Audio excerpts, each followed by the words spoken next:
यह फिल्म एक युवा लड़के रिकी हो के साथ शुरू होती है, जिसे हत्या के आरोप में गिरफ्तार किया जाता है और 10 साल की सजा सुनाई जाती है। अगर उसे ठीक से रखा जाए तो यह सजा सहनीय हो सकती है, लेकिन भविष्य में सभी जेलें निजी कंपनियों के अधीन होती हैं। इसका मतलब है कि जेल के भीतर वार्डन अपने खुद के सख्त नियम लागू करते हैं। ये भ्रष्ट लोग कैदियों को अपने निजी गुलामों की तरह इस्तेमाल करते हैं, लेकिन उन्हें यह नहीं पता कि उनके दरवाजे से कौन अंदर आया है। कैदियों से भरी एक बस भारी सुरक्षा वाले चेक पॉइंट से गुजरते हुए एक अधिकतम सुरक्षा वाली जेल में पहुंचती है। इस भविष्य की दुनिया में सभी जेलें निजी कंपनियों द्वारा चलाई जाती हैं। नए कैदियों में से एक है रिकी हो, जिसे हमला और हत्या के आरोप में 10 साल की सजा दी गई है। रिकी शुरू से ही आदेशों को अनदेखा करता है और सीधे मेटल डिटेक्टर से गुजरता है। अलार्म बज उठते हैं और गार्ड उसे रोकने के लिए दौड़ते हैं। सोचते हैं कि वह हथियार लेकर आया है, लेकिन जब उसकी एक्सरे जांच की जाती है तो पता चलता है कि उसकी बॉडी के अंदर 5 गोलियां फंसी हुई हैं। एक गार्ड उनकी सर्जरी करके निकालने की पेशकश करता है, लेकिन रिकी आराम से कहता है,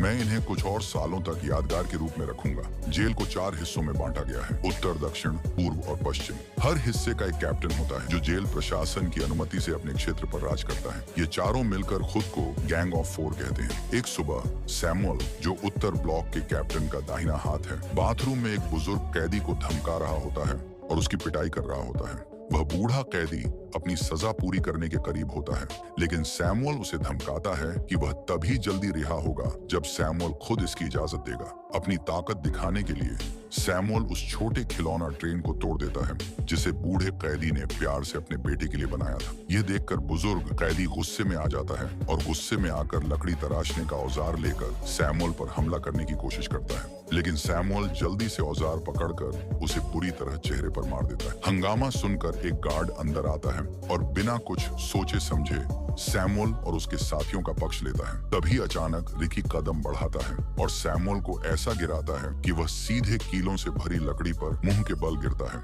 सैमुअल के साथी डर के मारे अपने घायल बॉस को वहां से घसीट कर ले जाते हैं। विनय खतरनाक कैदी रिकी का सामना करने की हिम्मत नहीं जुटा पाता। बाद में पट्टियों से बंधे अपने चेहरे के साथ सैमुअल बदला लेने की योजना बनाता है। उसके दोस्त सलाह देते हैं कि वह जोरो नाम के एक ताकतवर गुंडे को बुलाए, जो बार बार नियम तोड़ने की वजह से अकेले कालकोठरी में बंद रहता है। सैमुअल एक भ्रष्ट गार्ड से चुपचाप मिलता है और अपने जेल में मिलने वाले पैसे से उसे रिश्वत देता है ताकि जोरो को जल्दी रिहा किया जा सके। अगले दिन गार्ड फिर से बूढ़े कैदी को घेर लेते हैं और उसे ठंडे दिल से बताते हैं कि उसकी जल्दी रिहाई रद्द कर दी गई है। वे झूठा आरोप लगाते हैं कि उसने अपनी पत्नी और बच्चे को चुपके से चिट्ठियां लिखी थीं, जो कि जेल के नियमों के खिलाफ है। जब वह कैदी विरोध करता है और उन्हें झूठा करार देता है, तो बदले में उसे सिर्फ थप्पड़ और घूंसे मिलते हैं। टूटे दिल के साथ उसे एहसास होता है कि अगर वह अपनी परिवार से कभी नहीं मिल सकता तो उसके पास जीने का कोई कारण नहीं बचा। रात होते ही कैदी उसे फांसी पर लटका हुआ पाते हैं। सभी कैदी दुखी होकर फुसफुसाते हैं कि उसकी सजा बहुत नाइंसाफी थी। असल में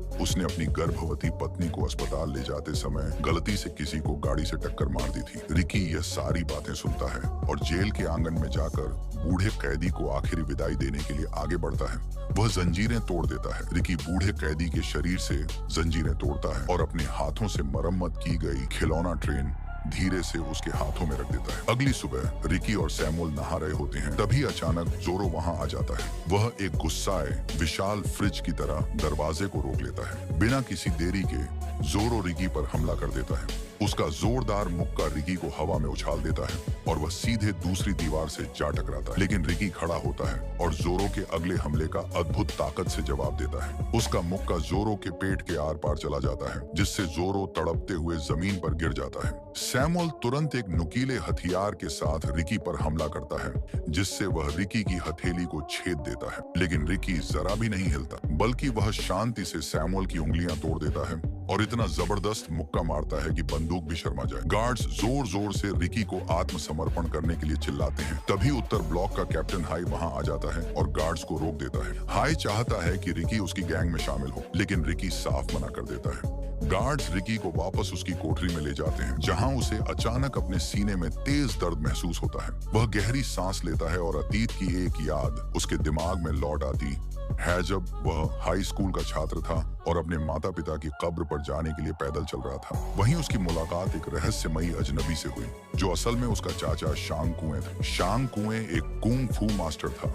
उसने रिकी की फाइटिंग स्किल्स परखने के लिए उसे चुनौती दी और आसानी से उसके हर वार को रोक दिया।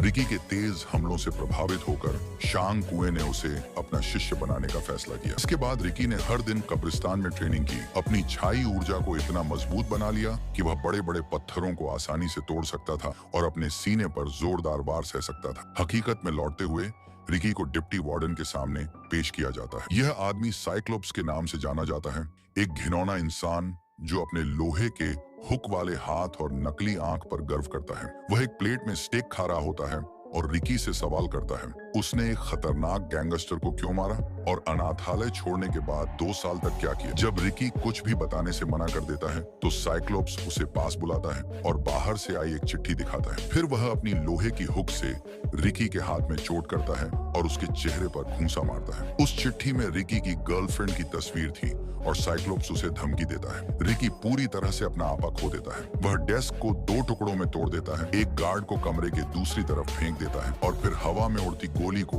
एक धातु की ट्रे से रोक देता है। रिकी साइक्लोप्स को कोने में दबोच लेता है और उसे मारने ही वाला होता है, लेकिन आखिरी पल में खुद को रोक लेता है। वह अपनी गर्लफ्रेंड की फोटो वापस लेता है और वहां से चला जाता है। रात में रिकी अपनी कोठरी में बैठकर एक बांसुरी बजाता है और खुशहाल पुराने दिनों को याद करता है। 1 साल पहले जब वह अपनी गर्लफ्रेंड येन के साथ खुले आसमान के नीचे मस्ती भरे दिन बिता रहा था। अगली सुबह सैमुअल के आदमियों को अब बिना अपने बॉस के जीना पड़ रहा था। सैमुअल के आदमियों को अब उन कैदियों से न्याय मिल रहा था जिन्हें उन्होंने पहले परेशान किया था। कैप्टन हाई बीच में आकर उनकी सजा रोक देता है, लेकिन क्वान नाम का एक कैदी गुस्से में इसका विरोध करता है और खुलेआम हाई की ताकत को चुनौती देता है। इस बगावत का जवाब देने के लिए हाई तेजी से क्वान के चेहरे पर चाकू चला देता है। इससे पहले कि मामला और बिगड़ता, डिप्टी वार्डन साइक्लोप्स वहां आ जाता है और क्वान को अपने लोहे के हुक से पकड़ लेता है। वह रिकी को सबक सिखाना चाहता है और हाई को चाकू देकर उसे आदेश देता है कि वह रिकी से निपटे। रिकी और हाई जेल के आंगन में आमने सामने होते हैं, जहां हाई ने घायल क्वान को एक बड़ी लकड़ी की क्रॉस से बांध दिया होता है। हाई को खुद भी दुख होता है कि उसे रिकी से लड़ना पड़ रहा है, लेकिन वह अपने आदेश का पालन करता है। रिकी लड़ाई से पहले क्वान को छोड़ने की मांग करता है, लेकिन अन्य कैदी उसे चेतावनी देते हैं कि हाई जब अपने टैटू दिखा देता है तो उसे रोकना असंभव होता है। हाई शीशे के टुकड़े रिकी की आंखों पर फेंकता है, जिससे वह अस्थायी रूप से अंधा हो जाता है। रिकी के बांह में भी गहरी चोट लगती है और वह जमीन पर गिर जाता है, लेकिन रिकी किसी तरह अपनी आंखें धोकर दोबारा देख पाता है। इसी बीच बाकी कैदी रिकी के समर्थन में खड़े हो जाते हैं। रिकी तेजी से हाई के चाकू के हमले से बचता है और एक ही झटके में उसे बेहोश कर देता है। रिकी अपनी घायल बांह को मजबूती से बांधता है ताकि खून बहना रुक सके। हाई हार से घबरा जाता है और आखिरी बार पलटवार करने की कोशिश करता है, लेकिन रिकी का एक जोरदार मुक्का उसे पूरी तरह हरा देता है। लड़ाई के बाद रिकी भारी लकड़ी की क्रॉस को जमीन से उखाड़ता है, लेकिन तब तक क्वान की जान जा चुकी होती है। गुस्से में भरे कैदी बगावत पर उतर आते हैं और साइक्लोप्स पर हमला करने के लिए दौड़ पड़ते हैं, लेकिन बाकी 3 कैप्टन साइक्लोप्स की रक्षा करने के लिए आ जाते हैं। कैदी रिकी से बदला लेने और गैंग ऑफ 4 को खत्म करने की मांग करते हैं, लेकिन रिकी और खून नहीं बहाना चाहता। वह क्वान के शव को उठाकर वहां से चला जाता है, बदले की राह ठुकरा देता है। साइक्लोप्स यह मौका देखते हुए रिकी को नॉर्थ ब्लॉक का कैप्टन बनने का ऑफर देता है, लेकिन रिकी का ध्यान एलन की तरफ चला जाता है। एलन हाई का गोद लिया बेटा था, जो अपने पिता की मौत पर शोक मना रहा था। रिकी उसे एक साधारण हरी पत्ती से संगीत बजाने का तरीका सिखाता है, लेकिन जब एलन इसे आजमाने की कोशिश करता है तो वह कोई आवाज नहीं निकाल पाता, क्योंकि कैप्टन ने उसकी जीभ काट दी थी ताकि वह उनके राज किसी को न बता सके। एलन के दर्द से भावुक होकर रिकी उसे अपनी बांसुरी गिफ्ट में दे देता है। इसके बदले एलन उसे पोस्ते के पत्ते अफीम का पौधा देता है, जो साउथ ब्लॉक के कैप्टन का उपहार था। रिकी हैरान रह जाता है। जेल के अंदर कैप्टन एक गैर कानूनी अफीम की खेती चला रहे थे। इसी बीच तीनों कैप्टन एलन के खिलाफ षड्यंत्र रचते हैं, क्योंकि उसने रिकी का साथ दिया था। एक क्रूर साजिश के तहत वे हाई के शव को प्रदर्शन के लिए रखते हैं और झूठा आरोप लगाते हैं कि रिकी ने उसका अपमान किया। फिर वे बेरहमी से एलन की हत्या कर देते हैं और उसके शव को जेल के आंगन में फेंक देते हैं, ताकि भविष्य में कोई और गद्दारी करने की हिम्मत न करे। एलन की मौत से बुरी तरह टूटकर रिकी गुस्से में अपनी बांसुरी तोड़ देता है। साइक्लोप्स गुस्से से पागल हो जाता है, क्योंकि अफीम की खेती का राज खुल चुका, लेकिन तब तक बहुत देर हो हो चुकी थी। रिकी पहले ही पोस्ते के खेतों में आग लगा चुका था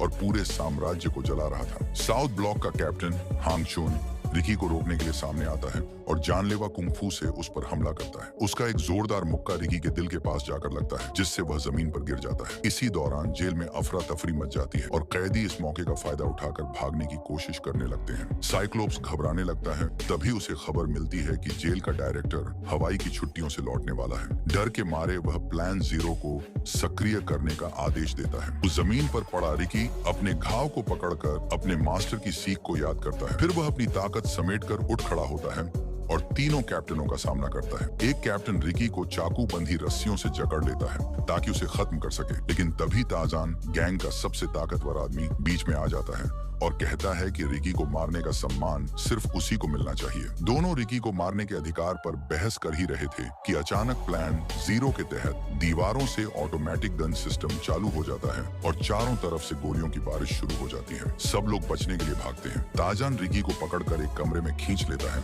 लेकिन भयावह रूप से कमरा धीरे धीरे सीमेंट से भरने लगता है। रिकी अपनी ताकत से लोहे के दरवाजे को तोड़ देता है और सदमे में खड़े ताजान को बाहर निकाल लाता है। साइक्लोप्स ताजान की बलि चढ़ाने की योजना बना चुका था, लेकिन जब यह चाल नाकाम हो जाती है तो वह सीढ़ियों पर रिकी का सामना करता है। रिकी साइक्लोप्स के अवैध अफीम कारोबार को उजागर करने ही वाला था कि तभी सीमेंट पूरी तरह से जम जाता है, जिससे रिकी अपनी जगह पर फंस जाता है। साइक्लोप्स रिकी को पकड़ लेता है। अगले दिन जेल डायरेक्टर पहुंचता है। वह अपनी गाड़ी से उतरता है। उसके साथ उसका बिगड़ैल बेटा वैंग भी होता है। वैंग एक ऐसा घमंडी लड़का था जो खुद को पूरी दुनिया का मालिक समझता था। वो साइक्लोप्स को भी तुच्छ समझता है। वैंग अपने कदमों को संभाल भी नहीं पाता और रेड कारपेट पर गिर जाता है। बस इतनी सी बात पर डायरेक्टर भड़क जाता है और गुस्से में आदेश देता है कि जिसने कालीन ठीक से नहीं बिछाया उसकी एक आंख निकाल ली जाए। यहाँ ताकत का नशा कुछ इसी तरह चलता था, बेरहमी और डर से। इसके बाद डायरेक्टर साइक्लोप्स पर चिल्लाता है क्योंकि उसकी गैर मौजूदगी में जेल में हंगामा मच चुका था। सबसे ज्यादा गुस्सा उसे इस बात पर आता है कि अफीम के खेत जलकर खाक हो चुके हैं। साइक्लोप्स अपनी गलती छिपाने के लिए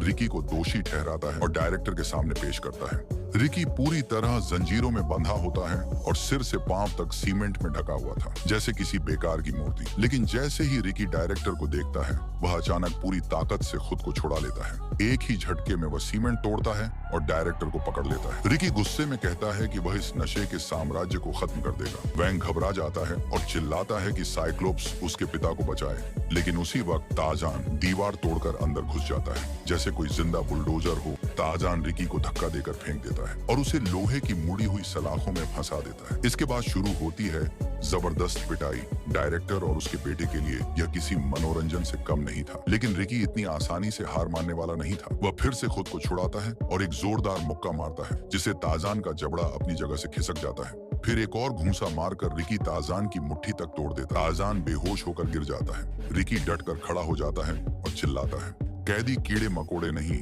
इंसान है। लेकिन डायरेक्टर को यह सुनने में कोई दिलचस्पी नहीं थी। अचानक छत नीचे आने लगती है, धीमी मगर निश्चित मौत की तरह। रिकी अपनी पूरी ताकत लगाकर उसे रोकने की कोशिश करता है, लेकिन साइक्लोप्स के पास एक और चाल बची थी। वह रिकी को बिजली का झटका देता है। रिकी जमीन पर गिर जाता है। ऐसा लगता है कि अब उसका अंत नजदीक है, लेकिन तब ताजान, जो अभी पूरी तरह मरा नहीं था, खुद को कुर्बान कर देता है और रिकी को बचाता है। रिकी फिर से आजाद हो जाता है और लोहे की सलाखों को तोड़कर बाहर निकलता है। लेकिन जब वह ताजान को बचाने की कोशिश करता है तो बहुत देर हो चुकी होती है। छत पूरी तरह गिर जाती है और ताजान उसके नीचे दबकर मर जाता है। रिकी गुस्से और दुख से भरा हुआ कहता है कि ताजान के भी अपने लोग थे जो बाहर उसकी रिहाई का इंतजार कर रहे थे। लेकिन उसकी बात खत्म होने से पहले ही अचानक उसके पैरों के नीचे का फर्श खुल जाता है। रिकी शिकंजों और जंजीरों में जकड़ा हुआ सीधे जेल के बीचों बीच एक गड्ढे में जा गिरता है। डायरेक्टर घोषणा करता है कि रिकी को जिंदा दफन कर दिया जाएगा ताकि बाकी कैदी देख सकें कि बगावत का अंजाम क्या होता है। 2 कैदी विरोध करने की कोशिश करते हैं।